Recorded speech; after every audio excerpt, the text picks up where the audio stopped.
चलिए अब हम लोग जो सिंटैक्स पढ़ रहे थे उसका 5th स्टेप पढ़ेंगे, क्योंकि आपने देखा था 4 स्टेप के बाद जितने भी कॉन्सेप्ट थे उसको क्लियर किया था।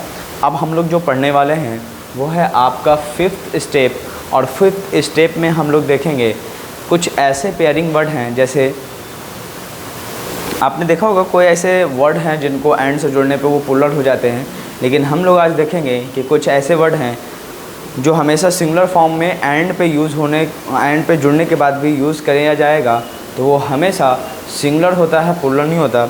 लेकिन आपके एग्ज़ाम में सिंगुलर तो कंसीडर करके देख लेता है, लेकिन ये पुलर भी होते हैं, उसको हम लोग देखेंगे। देखिए अब जितनी भी बातें कही गई है, जैसे ब्रेड एंड बटर लिखा हुआ है, हॉर्स एंड कैरियज लिखा हुआ है, हैमर एंड सिकल लिखा हुआ है, एज एंड एक्सपीरियंस लिखा हुआ है, एज एंड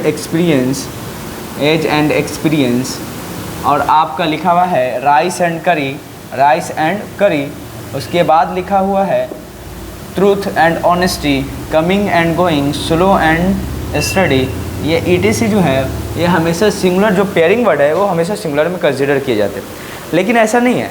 आपकी किताबों में तो लिखा जाता है कि ये सिंगुलर कंसीडर किए जाते हैं। आपके एग्ज़ाम में भी वहीं तक पूछता है कि ये देखते ही आपको सिंगुलर वर्ब का सिलेक्शन कर लेना है, क्योंकि आपको जब सिंटेक्स पढ़ाया जाता है तो सिंटेक्स में एक ही बातों का ध्यान रखना पड़ता है, वो है कि सब्जेक्ट अगर सिंगुलर होगा तो आने वाला वर्ब भी सिंगुलर होगा, सब्जेक्ट अगर प्लूरल होगा तो आने वाला वर्ब भी प्लूरल होगा। यहाँ पे भी देखिए कि ये सभी का यूज़ हमेशा सिंगुलर फॉर्म मतलब की तरह यूज़ किया जाता है, आने वाला वर्ब भी सिंगुलर होता है, लेकिन ऐसा नहीं है। मैं कुछ एग्जाम्पल के तौर पर आपको दिखा देता हूँ। देखिए जैसे मैं लिखूँ ब्रेड, अब एग्जाम्पल यहाँ से देखो, मैं लिखूँ ब्रेड, उसके बाद लिखा है एंड, उसके बाद लिखा है बटर, ब्रेड एंड बटर, उसके बाद लिखूँ इज़, उसके बाद लिखता हूँ are. Fill in the blanks में आपको या तो सिंगुलर होगा तो इज़ लगा लेना, प्लूरल है तो आर लगा लेना। उसके बाद लिखता हूँ माई फेवरेट, उसके बाद लिखूँ डिश। अब यहाँ पे कंसिडर करना, खुद बताइए। आपने देखा कि जब भी आप ब्रेड का मतलब आप जानते होंगे, ब्रेड खाते होंगे, बटर का मतलब जो आप बटर खाते हैं, है ना। ब्रेड और बटर जब हम लोग का डिश होगा तो सोचिए जब कोई डिश बनाओगे तो बटर के ऊपर ब्रेड के ऊपर बटर लगा के खाएंगे तो एक तरह का वो डिश बन जाएगा। तब जब दोनों मिला के खाएंगे तो सिंगुलर कंसीडर कर लेते हैं। यहाँ पे क्या करोगे, ब्रेड एंड बटर, इज़ तो यहाँ पे आ जाएगा, इज़ लगाओगे, उसके बाद क्या लगाओगे, माई फेवरेट डिश, क्योंकि आप एक डिश की तरह इसको यूज़ करेंगे तो बटर और ब्रेड दोनों एक साथ यूज़ होकर ही आप खाएंगे। ऐसा नहीं होगा कि बटर अलग से खाओगे उसके बाद आप ब्रेड अलग से खाएंगे, दोनों को मिला के ही खाते हैं। लेकिन यही क्वेश्चन अगर मैं बदल दूँ, देखिए यहाँ पे क्या कर देता हूँ, मैं अगर बोलूँ आप शॉप में जाएं, और शॉप में जब जाते हैं दुकान में, और ऐसे सिचुएशन में या कंपनी के बारे में लिखूँ कि ब्रेड एंड बटर, उसके बाद लिखता हूँ इज़ या are made by this company. ऐसे सिचुएशन में बताओ, ये जो ब्रेड एंड बटर है यहाँ पे खाने की बात ही नहीं होगी। Bread and butter my favourite dish में है तो ये तो खाना बना था, यहाँ पे ये एक भोजन की तरह यूज़ हुआ है। लेकिन यहाँ पे जब कंपनी इस चीज़ को बनाने जाएगी तो ब्रेड अलग बनता है और बटर का अलग प्रोसेस है बनाने का, और ये दोनों क्वांटिटी अलग अलग है, तब इसको प्लूरल मानेंगे और यहाँ पे आर लगाएंगे। ठीक है, एक और एग्जाम्पल देख लीजिए। यहाँ पे जैसे मैं लिखूँ ब्रेड, फिर लिखता हूँ एंड, फिर लिखता हूँ बटर, ब्रेड एंड बटर, उसके बाद फिर लिखता हूँ इज़ और आर लिखता हूँ, ठीक है, सोल्ड इन दैट शॉप। मान लो चलो उस शॉप में क्या बेचा जा रहा है भाई, क्या बेचा जाता है, ब्रेड एंड बटर बेचा जाता है। अब बताइए जब बेचने की बातें होंगी तो ऐसा तो नहीं है, हो सकता है मेरे पास बटर है, ब्रेड नहीं है, मेरे पास ब्रेड घटाओ, मैं चला गया लाने के लिए, अब सीधा जाऊंगा तो कहूँगा ब्रेड दे दो, और वहाँ है कि बटर और ब्रेड दोनों बेचता है। ऐसी सिचुएशन जब बेचने की बात होगी तो क्वांटिटी अलग अलग बिकेगा, ना कि ऐसा होगा कि ब्रेड के साथ बटर ही लेना पड़े। तो दोनों को क्वांटिटी अलग अलग है, और जब दोनों क्वांटिटी अलग अलग होगा तो ऐसी सिचुएशन इसको प्लूरल मान के आर करना पड़ेगा। ये ऐसा प्रोसेस। जैसे आप बताओ, मैं कुछ और एग्जाम्पल ले लेता हूँ, राइस एंड करी पे ले लेता हूँ कि राइस लिखा, राइस एंड करी, उसके बाद लिखता हूँ इज़ या आर, ठीक है, इज़ या आर माई फेवरेट ब्रेकफास्ट। अब बताइए ब्रेकफास्ट जो आपका है, ब्रेकफास्ट अब जब ब्रेकफास्ट आपका होगा तो ऐसी सिचुएशन में ये तो डिश बन गया, और जब डिश बनेगा तो राइस और करी, राइस का मतलब आप समझते हो चावल, और करी का मतलब जो उसके साथ सालन खाते उसे वो कहते हैं, तो तड़ी टाइप का होता है, आपने खाए भी होगा। आप बिना सूखा चावल तो खा नहीं सकते, ऐसी सिचुएशन जो उसके साथ मिलाकर खाते हैं करी होता है। आप बताइए दोनों को, जब ऐसा तो नहीं होगा, जब आपका फेवरेट ब्रेकफास्ट होगा यानी नाश्ते के टाइम में उसको खाते हो एकदम फेवरेट है आपका, तो दोनों को मिला कर ही खाओगे, राइस होगा करी होगा, दोनों को साथ में मिलाएंगे और खाएंगे, यानी एक डिश बनेगा। तो यूनिट क्वांटिटी क्या होगी, सिंगुलर की कंसीडर की जाएगी। तो ये जब सिंगुलर होगा तो इसके साथ जाएंगे, ये सही है, आर के साथ नहीं जा सकते। लेकिन इसी को मैं चेंज कर दूँ, मैं लिखूँ राइस और फिर लिखता हूँ एंड, फिर लिखता हूँ करी, फिर लिखता हूँ करी इज़, या फिर लिखता हूँ आर, फिर लिखता हूँ कुक्ड बाई माई मदर। अब एक बात बताइए, जब बनाने की बात आ जाए, राइस भी बनाना है करी भी बनाना है, तो राइस तो अलग बनाओगे, करी अलग बनाओगे, दोनों की क्वांटिटी अलग होगी, तो बताइए ये सिंगुलर नहीं होगा, इसको प्लुरल कंसीडर करेंगे। लेकिन आप घबराइए मत, ये बातें आप इतने ही रट्टा मान लो, bread and butter, horse and carriage, hammer and sickle, age and experience, rice and curry, truth and honesty, उसके बाद coming and going, slow and steady, ये सब सभी आपके एग्जाम में सिंगुलर ही कंसीडर करके ऑप्शन देता है। घबराने की बात नहीं, यूनिट को तोड़ता वहाँ नहीं। लेकिन ऐसा नहीं है कि ये हमेशा सिंगुलर होंगे, प्लुरल भी बनाए जा सकते हैं। वो डिपेंड करता है कि सेंटेंस की मतलब स्ट्रक्चर कैसी है, उसका बनावट कैसा है, वो डिपेंड करता है। यानी आप देखो, बस आप ऊपर वाला ही एग्जाम्पल याद रखना, आपके ऊपर वाले एग्जाम्पल से क्वेश्चन आएगा, घबराओ मत, यहीं तक वो क्वेश्चन भी पूछता है, आपका लेवल वहीं तक है। लेकिन ऐसा नहीं होगा कि ये सिंगुलर ही होते हैं, प्लुरल नहीं होते, वो डिपेंड करता है वो सेंटेंस के स्ट्रक्चर के ऊपर। ठीक है, तो यहाँ पे देख लिया राइस एंड करी वाला एग्जाम्पल, बहुत सारे ऐसे। लेकिन एक बात है ध्यान ले लो, ये हमेशा आपके एग्ज़ाम में सिंगुलर कंसीडर किए जाएंगे, लेकिन चैलेंज की बात नहीं होगी कि हमेशा ये सिंगुलर होंगे। वो सेंटेंस को अगर ऐसा लिख दे तो आप मत रट लेना कि ये मतलब, तो रट्टू तो मत बनो, किताबों में भी होता है कि रट लोगे तो दिक्कत हो जाएगा। यहाँ तो बताओ कुछ और है, फंक्शन कर रहा है, अब आप कहोगे कि नहीं सिंगुलर होता है, तो बताइए क्वांटिटी तो अलग अलग है। तो ऐसे सिचुएशन में इसको प्लुरल मानेंगे, क्योंकि आगे चल के बता क्या है, पकाने की बात है। जब पकाओगे तो दोनों अलग पकाएंगे, अलग अलग। ये ऐसा थोड़ी होगा कि एक ही साथ करी भी बनेगा, एक ही और राइस भी एक ही जगह बन जाएगा, एक ही क्वांटिटी कैसे एक साथ होगा, सेपरेशन होगा दोनों। ठीक है, तो इस बात को आप ध्यान देंगे। ऐसे सिचुएशन में हमेशा क्या आएगा, प्लुरल आएगा, सिंगुलर नहीं आ सकता। लेकिन आपको ध्यान नहीं, बस इतना ही, ये वाला डैश लगा के एग्जाम्पल याद रखना, कोई नो टेंशन की बात ही नहीं। चलिए, तो अब ये बातों को आप क्या कर लीजिएगा, कॉपी कर लीजिएगा। अगला पॉइंट हम लोग पढ़ते हैं। देखो कुछ इंपॉर्टेंट जो आप लिख लेंगे, स्लो एंड स्टडी। जैसे मैं लिखूँ, क्वेश्चन लिख दूँ, चलो ऐसा उतार लेना, स्लो एंड स्टडी, इससे क्वेश्चन बनते हैं। Slow and steady, fill in the blanks दे देगा।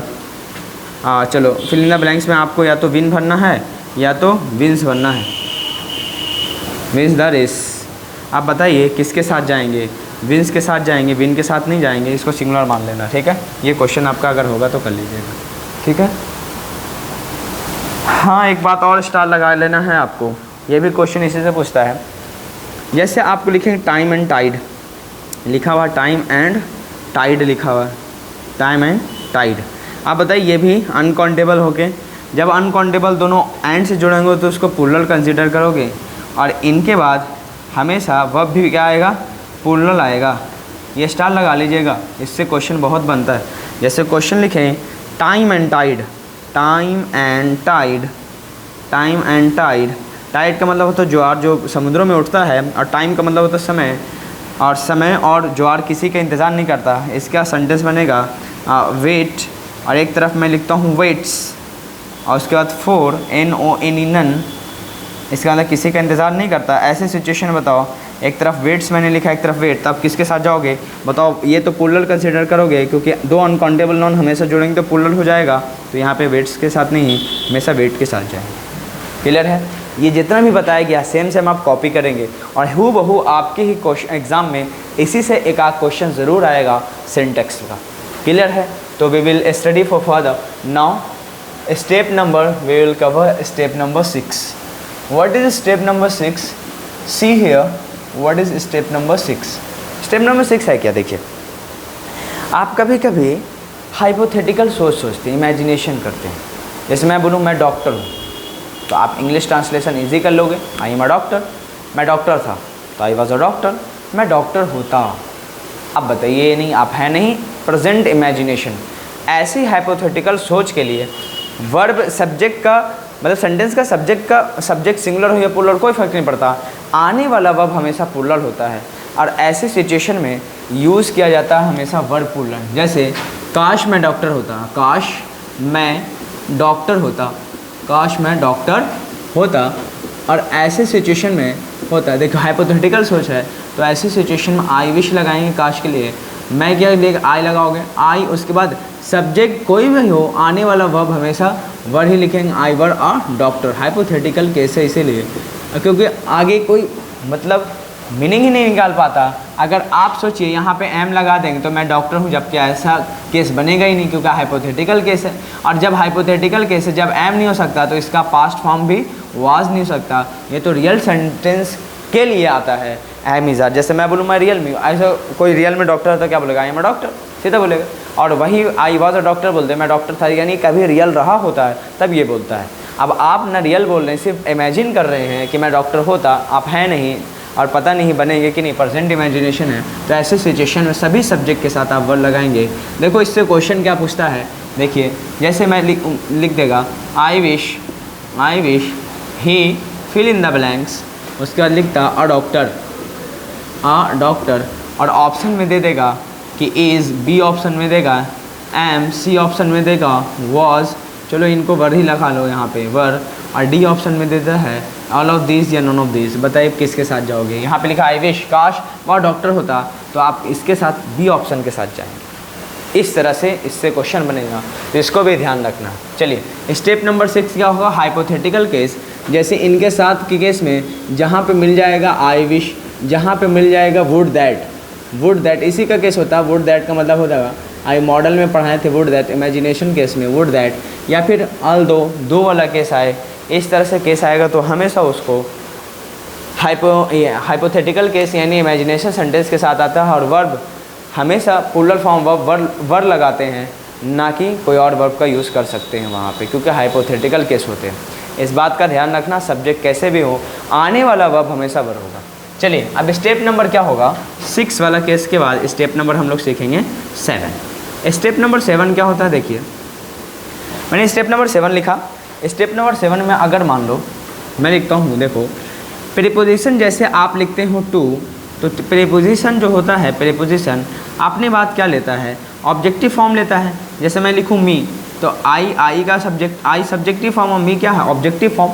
तो प्रीपोजिशन अपने बाद ऑब्जेक्टिव फॉर्म लेता है, तो टू मी लिखते हैं, टू आई तो नहीं लिख सकते। जैसे बताओ विद लिखें, विद हिम लिखेंगे कि ही लिखेंगे, तो आप खुद बताओ। ये जो ही है सब्जेक्टिव फॉर्म है, जबकि हिम क्या है, ऑब्जेक्टिव फॉर्म। तो ऑब्जेक्टिव फॉर्म के साथ जाते हैं प्रीपोजिशन के लिखने के बाद, ना कि आप सब्जेक्टिव फॉर्म के साथ जाएंगे। क्लियर है। अब देखिए जैसे मैं क्वेश्चन यहाँ पे स्टेप नंबर 6 का बाद 7 जो लेता हूँ, मैं लिखता हूँ I with my friends, I with my friends. अब बताओ ये प्रीपोजिशन है, अब प्रीपोजिशन अपने बाद लेता है ऑब्जेक्ट, ठीक है। आगे चल के मैंने लिखा इज़, या फिर लिखता हूँ एम, फिर लिखता हूँ आर, गोइंग देयर। चलिए अब ऐसे केस में आप जो है देखो प्रीपोजिशन अपने बाद जब ऑब्जेक्ट लेगा तो ये हो जाएगा ऑब्जेक्ट। और कभी भी जो वर्ब का सिलेक्शन सब्जेक्ट के अकॉर्डिंग किया जाता है, ना कि ऑब्जेक्ट के अकॉर्डिंग। तो माई फ्रेंड्स के अकॉर्डिंग तो कभी वर्ब आ ही नहीं सकता, क्योंकि ये ऑब्जेक्ट है प्रीपोजिशन का, ऑब्जेक्ट प्रीपोजिशन का, इसको हटा भी दोगे सेंटेंस बन सकता है। देखिए कैसे मैंने लिखा, सब्जेक्ट ये है और ये प्रीपोजिशन का क्या है, ऑब्जेक्ट है। तो बताओ विद के बाद क्या हुआ, प्रीपोजिशन के बाद ऑब्जेक्ट बन गया, तो ऑब्जेक्ट के अकॉर्डिंग यहाँ पे वर्ब नहीं लगा सकते, तो यहाँ पे फ्रेंड्स के अकॉर्डिंग आर तो नहीं आ सकता, और ये प्लूरल है, आई के अकॉर्डिंग इस भी नहीं आ सकता, माई फ्रेंड्स के अकॉर्डिंग इस भी नहीं आ सकता, ये इस भी नहीं आ सकता, आर भी नहीं आ सकता। तो यहाँ ऐसे सिचुएशन में एम लगाएंगे, क्योंकि सब्जेक्ट जो है उसी के अकॉर्डिंग यहाँ पे वर्ब का सिलेक्शन करना पड़ता है। अब खुद ध्यान दो, यहाँ पे प्रीपोजिशन है, प्रीपोजिशन के बाद ऑब्जेक्ट होगा, जैसे बताएं प्रीपोजिशन अपने बाद ऑब्जेक्टिव फॉर्म लेता है। ऑब्जेक्ट है माय फ्रेंड्स, सब्जेक्ट और ऑब्जेक्ट दोनों में बिल्कुल सेम होंगे क्योंकि नॉन के केस है, और नॉन सब्जेक्ट ऑब्जेक्ट में तो चेंज नहीं हो सकते, प्रोनाउन के फॉर्म में तो चेंज होता है। सब्जेक्ट आई होगा, सब्जेक्टिव फॉर्म में प्रोनाउन, और ऑब्जेक्टिव फॉर्म में वही मी बन जाता है, शी है तो हर बन जाता है। तो यहाँ पे देखो विद प्रीपोजिशन और नॉन का चेंज नहीं होगा, ये तो ऑब्जेक्ट बन गया, और ऑब्जेक्ट के अकॉर्डिंग कभी वर्ब का सिलेक्शन नहीं किया जाता है, इसीलिए यहाँ पे इज और आर नहीं आएगा। सब्जेक्ट के अकॉर्डिंग यहाँ पे वर्ब का सिलेक्शन करोगे एम आएगा। सर अगर देख लो, अगर आपको और डीपली जाना है तो विद माई फ्रेंड्स को हटा दीजिए, फिर भी ये सेंटेंस बनेगा आई एम गोइंग देयर। लेकिन मालूम चला आप आई को हटा दीजिए, विद माई फ्रेंड्स मैं अपने दोस्तों के साथ उसके बाद जा रहा हूँ, तो कौन जा रहा है, अपना इन्फॉर्मेशन दोगे, तो सब्जेक्ट का यहाँ हिडन है। तो ऐसी सिचुएशन में बताओ, बिना सब्जेक्ट जो होता है, सब्जेक्ट के अकॉर्डिंग यहाँ पे वर्ब का सिलेक्शन करना पड़ता है। और ऐसे कई फ्रेजेस हैं, जैसे मैं कहूँ है ना, जैसे मैं लिखूँ आई together with my friends, I together with my friend, ऐसा कर लेता हूँ माई फ्रेंड। उसके बाद मैं लिखूँ गो, एक तरफ मैं लिखता हूँ गोज़, यहाँ पे सिलेक्शन आपको करना है गोज़ देयर का। आप खुद बताइए, आई है, आई अपने बाद प्रेजेंट रहता है तो प्लूरल फॉर्म ऑफ वर्ब लेता है, जबकि यहाँ पे बताओ टुगेदर विथ का मतलब होता है के साथ। तो बताइए टुगेदर विथ जो है प्रीपोजिशनल फ्रेज जो यहाँ पे बना है, तो ऐसी सिचुएशन जो प्रीपोजिशन अपने बाद ऑब्जेक्ट ले लेता है, तो माय फ्रेंड तो ऑब्जेक्ट है यहाँ पे, तो इनके अकॉर्डिंग तो वर्ब आ नहीं सकता। वर्ब किसके अकॉर्डिंग आएगा, सब्जेक्ट के अकॉर्डिंग। तो यहाँ पे जाएंगे सब्जेक्ट बताओ कौन सा है, आई के अकॉर्डिंग यहाँ पे वर्ब का सिलेक्शन करोगे प्लूरल फॉर्म ऑफ वर्ब, क्योंकि आई प्रेजेंट टाइम में अपने साथ लेता है प्लूरल फॉर्म वर्ब, तो आई के साथ क्या लगाओगे गोज़ का प्रयोग यहाँ पे नहीं कर सकते माई फ्रेंड के अकॉर्डिंग। ये बातें ठीक है। अब देखो कुछ ऐसे मैं प्रीपोजिशन को बता देता हूँ, जो प्रीपोजिशनल फ्रेज है मैं वहाँ पे लिख दे रहा हूँ, आप यहाँ से कॉपी कर लीजिएगा, ठीक है। जैसे मैं लिखूँ, बहुत सारे ऐसे हैं, जैसे देखो मैं लिखूँ लाइक, देखिए लाइक जो है मैं लिखता हूँ विद, मैं लिखता हूँ टुगेदर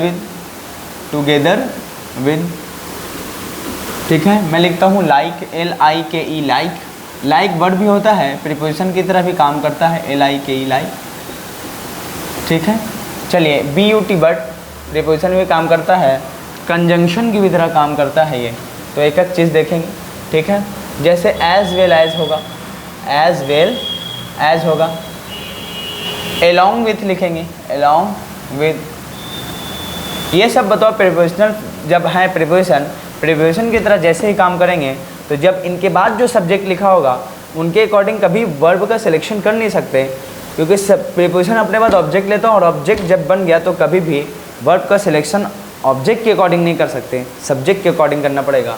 तो अब बताओ ये सभी जो हैं इनके बाद, यानी आप देखोगे सब्जेक्ट होगा, पहले लिखा हो देखो सब्जेक्ट है, दूसरे बाद भी सब्जेक्ट है, प्रीपोजिशन जो जुड़े हुए हैं, तो जब प्रीपोजिशन अपने बाद ऑब्जेक्ट लेगा तो इनके अकॉर्डिंग कभी नहीं आएगा, फर्स्ट वाले सब्जेक्ट के अकॉर्डिंग आता है। रट्टा मारने की बात नहीं, खुद समझने की बात है। यहाँ पे बताओ प्रीपोजिशन और प्रीपोजिशन के बाद ऑब्जेक्ट बनेगा, और ऑब्जेक्ट का वैल्यू तो होता नहीं है, सेंटेंस में जब भी बनाया जाता है वर्ब का सिलेक्शन किया जाता है तो किसके अकॉर्डिंग, सब्जेक्ट के अकॉर्डिंग, ठीक है। इन बातों का ध्यान रखना आपको। चलिए अब आगे देखना है आपको, अब आगे देखिए, आप इन बातों को समझना है।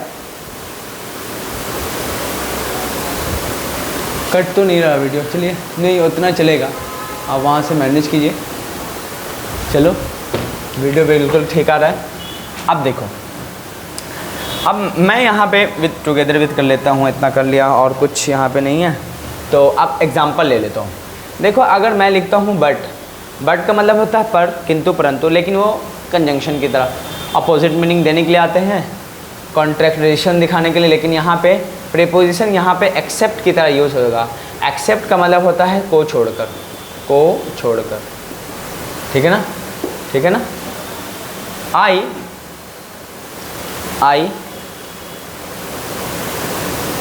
मैं लिखता हूँ ही,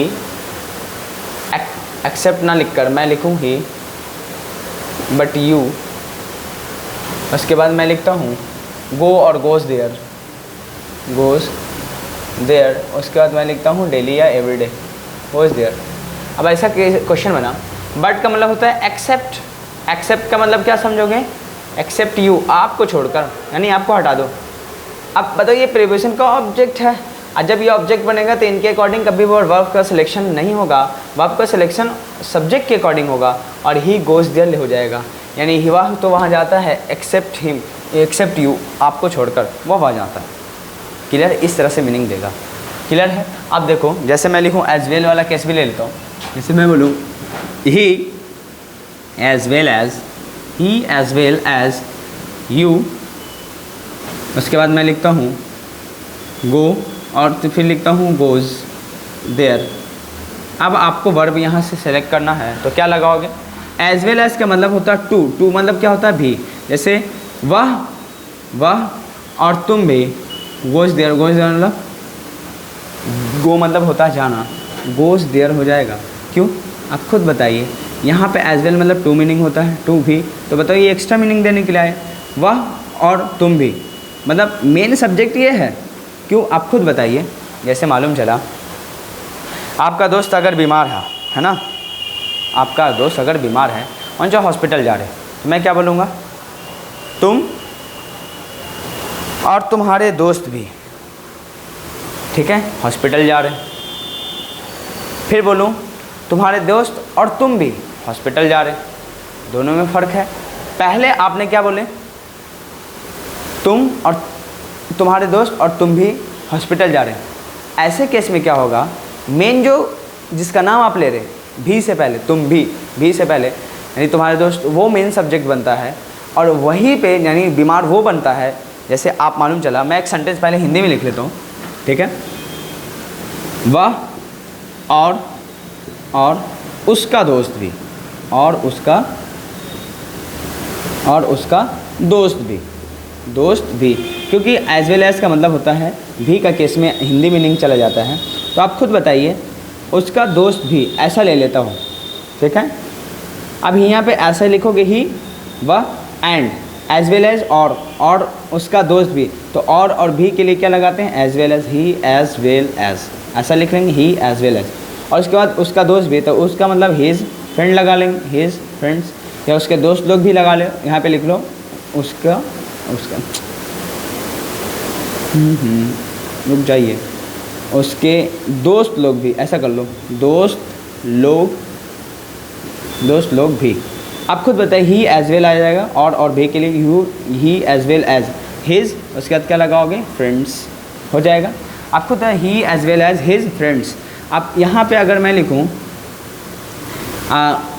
स्कूल जाते हैं, ठीक है, गो, या फिर क्या लिखेंगे? गोज़ टू स्कूल लिखेंगे, ऐसे तो लिखना पड़ेगा। तो बताओ गो या गोज़ में से सिलेक्शन करना पड़ेगा। तो ऐसी सिचुएशन जो पहले है, यानी अगर बताओ मैं एक हिंदी का सेंटेंस लिखा हूँ और उसके दोस्त भी, अगर मैं ही को ही हटा दूँ और उसके दोस्त भी स्कूल जाते हैं, तो सब्जेक्ट का तो पता ही नहीं रहेगा।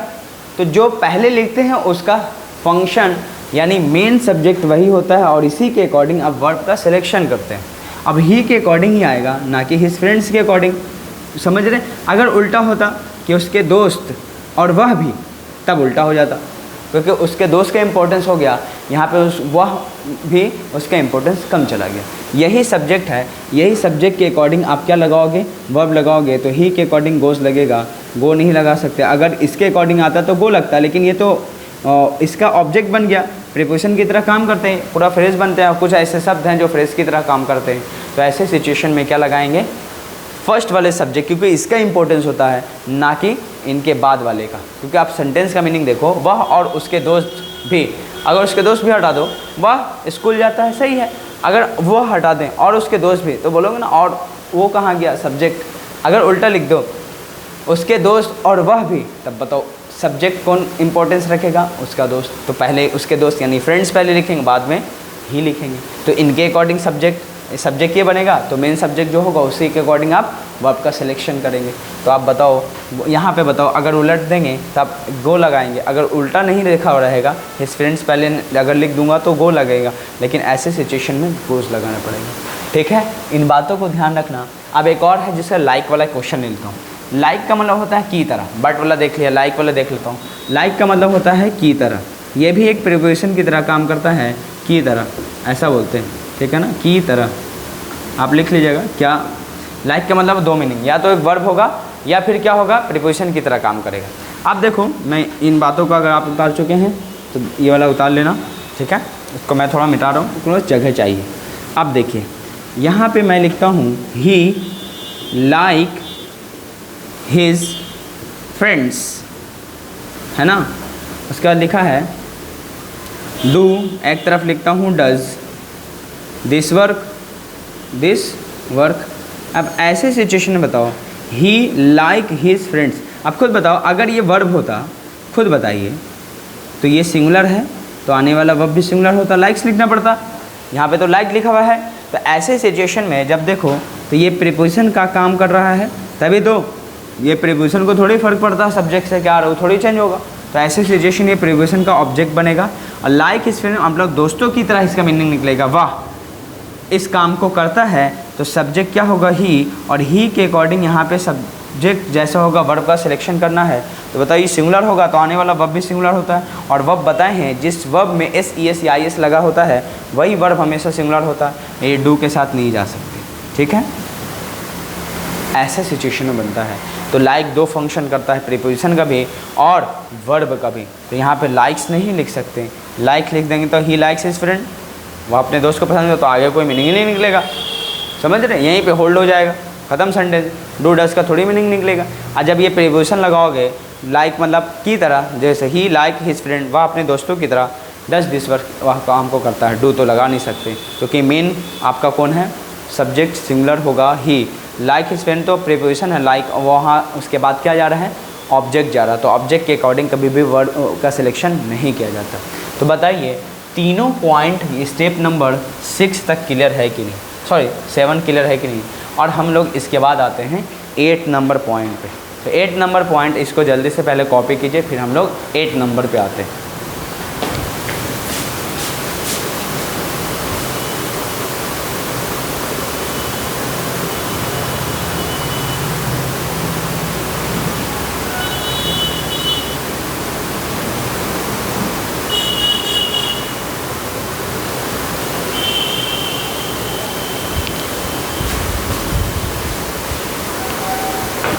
चलिए इसी को हटा देता हूँ फ़िलहाल, और मैं यहाँ पे आपको बता देता हूँ लास्ट पॉइंट।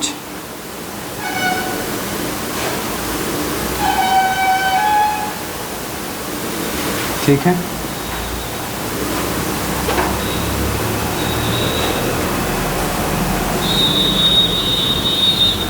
देखिए अब लास्ट पॉइंट हम लोग क्या देखेंगे। लास्ट पॉइंट पे ये ध्यान रखना है कि जैसे मैं एक सेंटेंस लिखूं, मैं लिखूं आई लिखता हूं और he, fill in the blanks, a friend, चलो फ्रेंड्स कर लूँ। अब ऐसे सिचुएशन आपको यहाँ पे वर्ब से करना है, तो जो और होता है और अपने बाद जो सब्जेक्ट लिखा होता है उसी का इम्पोर्टेंस मान के वर्ब का सिलेक्शन यहाँ पे करते हैं। क्यों, देखो आई और ही, तो जो इफ़ेक्टिव बना एंड में वो क्या बना, ही बन गया। तो ही के वजह से वहाँ पे वर्ब का सिलेक्शन करना है, तो ही के अकॉर्डिंग यहाँ पे लगाएंगे इज़। ठीक है, अब मैं उलट देता हूँ, ही और लिख के यहाँ पे आई कर लेता हूँ। अब यहाँ पे मैं लिखूँगा फ्रेंड्स। अब ऐसे सिचुएशन बताओ आपको क्या करना पड़ेगा, यहाँ पे आई के अकॉर्डिंग अब चलना पड़ेगा और यहाँ पे एम लगाना पड़ेगा। क्लियर है, ये भी सही है। अब इसी बेस पे हम लोग कुछ पेयर वाले सब्जेक्ट दो होंगे, पेयर समझ रहे, जैसे आपने कभी पढ़ा होगा ईदर और, ईदर उसके बाद एक सब्जेक्ट आ जाते हैं, यहाँ पे और होते हैं, ईदर का जो पेयर बनता है और से बनता है, फिर दूसरे सब्जेक्ट होते हैं, यहाँ पे वर्ब आ जाता है। वर्ब सिंगुलर या प्लूरल, एसएल या पीएल दोनों होते हैं, वो डिपेंड करेगा कैसा है सब्जेक्ट, वही सब्जेक्ट के अकॉर्डिंग वर्ब का सिलेक्शन कर लेना। उसी के अकॉर्डिंग यहाँ पे आएगा neither nor, dot dot dot रहेगा और नीदर के साथ नॉर का पेयर बनाते हैं। फिर यहाँ पे सब्जेक्ट नंबर समझो S1 रहेगा, सब्जेक्ट नंबर 1 रहेगा, सब्जेक्ट नंबर 2 रहेगा, सब्जेक्ट नंबर 2 रहेगा। यहाँ पे बताओ वर्ब रहेगा एसएल या फिर क्या लगाओगे, पीएल लगा लेंगे, सिंगुलर या प्लूरल होगा। आगे जो भी सब्जेक्ट का सेंटेंस अगर बड़ा होगा तो इसी तरह होगा। फिर एक और होगा नॉट ओनली, फिर सब्जेक्ट होगा बट आल्सो का, यहाँ पे पेयर बनेगा और वर्ब का सिलेक्शन करोगे SLPL फिर यहाँ पे होगा, वो डिपेंड करता है वर्ब सब्जेक्ट के ऊपर डिपेंड करेंगे। यहाँ पे सब्जेक्ट नंबर 1, सब्जेक्ट नंबर 2। अब यहाँ पे जब क्वेश्चन लिखूँ, ही, ऐसे लिख लेता हूँ, इधर ही और हिज फ्रेंड्स, फिर लिखूँ आर और फिर लिखूँ इज़ कमिंग हेयर। अब खुद बताओ इस जगह पे आपका सिलेक्शन क्या होगा? कुछ नहीं करना, इधर ही और हिज फ्रेंड्स अभी बताए हैं। जब भी और होगा तो और अपने बाद जो एंड में सब्जेक्ट होता है उसी पे सेंटेंस का इफ़ेक्ट पड़ता है उस सब्जेक्ट पर, और उसी सब्जेक्ट के अकॉर्डिंग वर्ब का सिलेक्शन करते हैं। ये जब कंपैरिजन होगा तो बताइए इनके अकॉर्डिंग वर्ब का सिलेक्शन बताओ, हिज फ्रेंड्स आर के साथ जाएंगे, ही के साथ, इसके साथ नहीं जा सकते। अब इसी को अगर आप पलट देते, क्वेश्चन ऐसा हो जाता कि इधर ऐसा लिख देते, हिज फ्रेंड्स एंड, या और लगा लो क्योंकि और का कंपैरिजन होगा, और he, fill in the blanks में लिखेगा आर या इज़, फिर लिखते हैं कमिंग हेयर। आप खुद बताओ इसमें क्या लगाएंगे? खुद है कमिंग हेयर, आप बताइए, कमिंग हेयर लिख लेना, कमिंग हेयर। अब यहाँ से आप बताओ वर्ब का सिलेक्शन करना है तो किसके साथ जाओगे? अब इसके साथ जाएंगे, आर के साथ नहीं जा सकते। आप खुद बताओ, इसी तरह आएगा neither you nor your friend, फिर लिखता हूँ हैज़, फिर लिखता हूँ हैव, यहाँ से हैव का सिलेक्शन करना है, फिर लिखना है डन दिस वर्क। अब ऐसे सिचुएशन में बताओ, आप फ्रेंड है, फ्रेंड के अकॉर्डिंग सिंगुलर है तो वर्ब पे सिंगुलर हैज़ आएगा, हैव के साथ नहीं जा सकते, यू के अकॉर्डिंग नहीं ला सकते। अगर होता neither your friend nor you, ना ही आपके दोस्त और ना ही आपने इस काम को किया तो हैव के साथ जाते हैं। यहाँ पे तो नीदर यू, ना ही आप, नॉर योर फ्रेंड, ना आपके दोस्त ने इस काम को किया है, तो ऐसे सिचुएशन में आप किसके साथ जाओगे? एंड वाला जो आपका नॉर के बाद, और के बाद जो सब्जेक्ट होता है उसी पे सेंटेंस का इफ़ेक्टिव होता है, सेंटेंस बनता है और वर्ब उसी के अकॉर्डिंग सिलेक्शन कर लेता है। नॉट ओनली वाला भी देख लीजिए, जैसे मैं लिखूँ not only you but also your friend, not only you but also your friend. उसके बाद लिखूँ इज़ या आर राइटिंग अ बुक। अब यहाँ से आप सिलेक्ट कर लें तो बताओ क्या लिखोगे?